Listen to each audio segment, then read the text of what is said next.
यहाँ पर माहौल क्या है ये जानने की कोशिश करते हैं। हमारे साथ कुछ मतदाता हैं जिन्होंने अपना वोट कास्ट किया है। क्या लग रहा है सर, इस बार माहौल क्या है? इस बार बहुत कांटे की टक्कर है सर।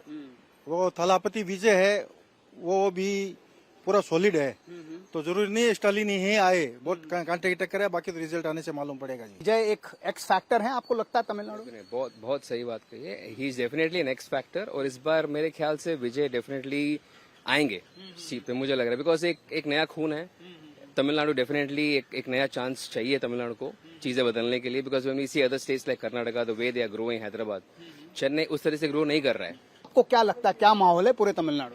इस बार स्पेशली क्या है कि वोट्स कम्प्लीटली डिवाइडेड है।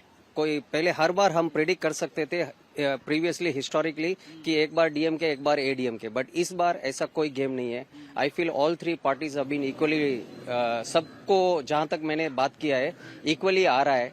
तो Vijay will be a power pack factor in this election. वो जिस तरफ जाएगा उस तरफ सरकार बनेगी। आप तो बुजुर्ग व्यक्ति हैं, आपको क्या लगता है विजय जैसे एक नए कैंडिडेट को आना चाहिए? कम से कम अदर पार्टी आना चाहिए, पहले डीएमके, उसके बाद में एआईडीएमके। ये बार बार हर बार यही 5 साल में अलग अलग आते रहते हैं। बाकी इस बार विजय को आना चाहिए। तो यहां तो जितने लोगों से टी राघवन बात कर रहे थे उनका सबका ये कहना था कि एक तो विजय एक बहुत बड़ा फैक्टर है, मैं ये मानना पड़ेगा, और दूसरा इस इलेक्शन में पहली बार कोई स्थिति में नहीं है कि कुछ प्रेडिक्ट कर पाए। सर, तमिलनाडु क्या वाकई इतना क्लोज कॉन्टेस्ट है या विजय की वजह से ये अभी सस्पेंस है? विजय की वजह से बहुत संभावना बन रही है सर। वहाँ पर जो हमारे कई मित्रों से मैंने तमिलनाडु में बात की पिछले दिनों, तो वो कह रहे हैं 10 से 15% वोट वो ले सकते हैं। और अगर विजय जोसेफ है, वो सुपरस्टार है, यदि वो ऐसा वोट ले आते हैं तो हंग असेंबली की तरफ भी तमिलनाडु बढ़ सकता है। दूसरा तो जो एडीएमके गठजोड़ की भी उम्मीद बन जाएगी।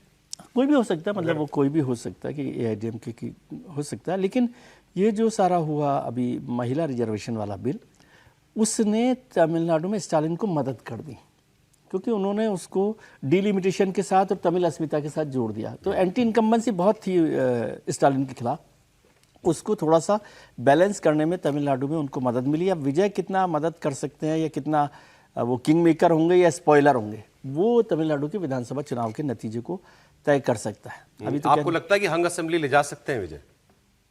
वहाँ जो लोग कह रहे हैं, मैं तो नहीं गया, लेकिन वहाँ पर जो ज़्यादातर लोग हैं वो कह रहे हैं कि ले जा सकते हैं। अब अगर मान लें ऐसी संभावना बन जाती है हंग असेंबली की, तो इनकी तो दोनों पार्टियों से बातचीत चल रही थी इलेक्शन से पहले। दोनों पार्टियों से बात चल रही थी, लेकिन दोनों पार्टियों से बात बनी भी नहीं बनी। मैंने इसलिए बताया कि ऐसा नहीं है कि वो किसी एक कैंप में या एंटी बीजेपी कैंप में, उन्होंने अपने आप को किसी कैंप में नहीं रखा। वो क्लियरली कह रहे हैं मैं थर्ड फोर्स हूं, मैं जिसे कहते हैं न्यू ब्लड, मैं वो हूं।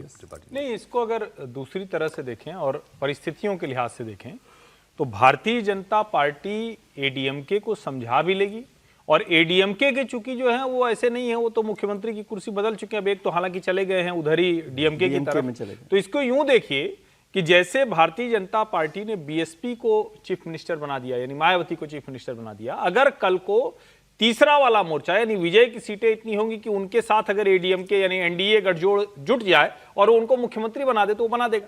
लेकिन स्टालिन के पास ये नहीं है, ये गुंजाइश नहीं है। मतलब स्टालिन किसी भी कीमत पर, वो तो अपने बेटे को मुख्यमंत्री बनाना चाहेंगे, अब वो किसी कीमत पर विजय को मुख्यमंत्री नहीं बनाएंगे। तो अगर ऐसा बना, हालांकि ये एक बहुत मतलब ऐसी स्थिति होना बड़ा कठिन है, क्योंकि मुझे अभी भी दिख रहा है कि डीएमके कांग्रेस वाला गठजोड़ ज्यादा मजबूत, वो ताकतवर है। और मतलब जिसको हम कहते हैं ना कि बीजेपी बड़ी होगी, ये ठीक बात है, लेकिन सरकार बनाने जैसी कोई गुंजाइश बनेगी अभी मुझे इससे बहुत डिस्टेंट आप मुझसे ज्यादा राजनीति समझते हैं, लेकिन मेरी ओपिनियन सर इस पर थोड़ी आपसे अलग है कि इनको कोई चीफ मिनिस्टर नहीं बनाने, कोई रिस्क नहीं लेगा।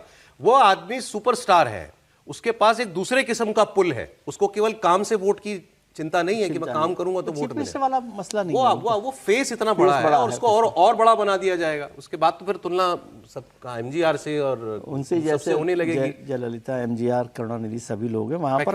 लेट्स सी, ये बात सी है कि अगर हंग असेंबली कर देते हैं, बहुत बड़ा स्टेक नहीं है तमिलनाडु तो में। क्या पता विजय फिर बन भी जाए। वैसे पैटर्न तो यही है कि तमिलनाडु में कोई भी पार्टी दोबारा चुनाव नहीं जीतती है। एक बार डीएमके जीतती है तो फिर एमजी रामचंद्रन उसके अपवाद थे, जयललिता उसकी अपवाद थी, लेकिन उसके बाद कोई ऐसा अपवाद देखने को नहीं मिला है। अब यदि स्टालिन कोई करामात कर जाते हैं तभी वो स्टालिन जो है और कांग्रेस पार्टी का सही बात सही है, गठबंधन महिला रिजर्वेशन में जो वो नॉर्थ साउथ हुआ, दूसरी उसका बात फायदा तो मिलेगा इनको। दूसरी बात नहीं देखिए, लेकिन उसका एक दूसरा पक्ष भी है। एक नैरेटिव ये भी है कि वहां पर 44-45 सीटें जो है वो शेड्यूल कास्ट की भी हैं, और शेड्यूल कास्ट और शेड्यूल ट्राइब्स वगैरह मिला करके 50 के आसपास की सीटें वहां पर बनती हैं। एक नैरेटिव वहां ये भी चलाया गया महिला आरक्षण बिल न पास होने के बाद कि भाई देखो, यदि सीटें बढ़ती हैं तो तुम्हारा एससी का वोट, एससी की सीटें भी तो बढ़ती, तो तुम्हारे वोट को खा गया है, तुम्हारे रिप्रेजेंटेशन को बर्बाद कर दिया है डीएमके ने। तो वो फैक्टर क्या वाकई जमीन पर उतरा है? वो लोग क्या एससी लोगों में ये बात मन में आई जो कि उसके वोट करते हैं, उसको डीएमके के साथ वो खड़े होते हैं?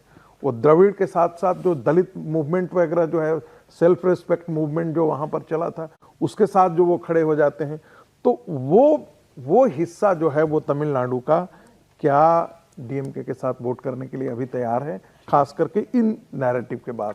और ये बात नैरेटिव तो नॉर्थ साउथ का ही बना है। नहीं देखिए, बनाया गया जरूर है, लेकिन भारतीय जनता पार्टी और एआईडीएमके ने उस ढंग से इसका विरोध नहीं किया है, और दोनों ने इस बात पर जोर दिया है कि एससी के रिप्रेजेंटेशन को बर्बाद किया है डीएमके ने।